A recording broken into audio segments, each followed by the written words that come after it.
Hello, everyone. Rabbi Rosen here, hoping all is well with you. And I come to you with a necessarily very serious message for this Shabbat. Over the past few weeks, we have seen a terrible increase in the number of vile anti-Semitic incidents, and it is something that demands our attention and our action. Some of it is in the realm of words. A member of Congress declaring that the Holocaust can be compared to the congressional mandate to wear masks, signifying, of course, a terrible trivialization of the Shoah for us all. Some of it has come in the wake of the war that recently concluded in Israel and Gaza, a war that was terrible in its suffering and something that has caused an outbreak of very, very serious kinds of statements against Jews, not simply anti-Zionism, but the kind of statements that have been of the nature of death to the Jews that have been declared both in social media and in real time in physical proximity to other Jews. And this kind of experience is the kind of thing that requires us to take action. It has also escalated into the experience of Jews being beaten, some of them diners going to the restaurants in New York, in LA, in Canada. It is not a time to simply sit idly by and watch it unfold. It is time for us to declare to Congress that legislation that is designed to counter hate must be passed, must be supported, must be a bipartisan effort in order to call a halt to what is taking place.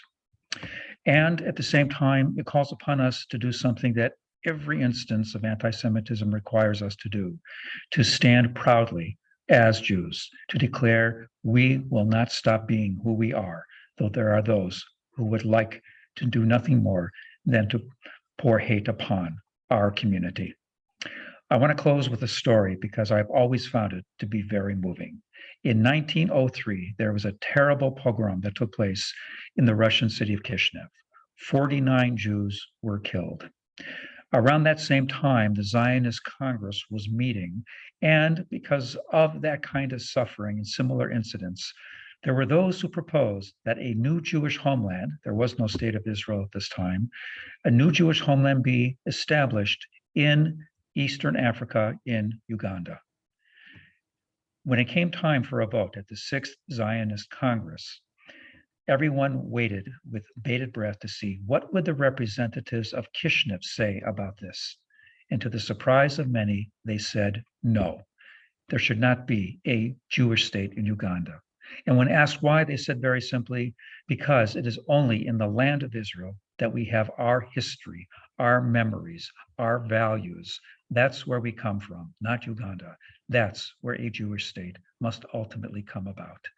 Herzl at that time said this: they have a rope around their necks and still they refuse.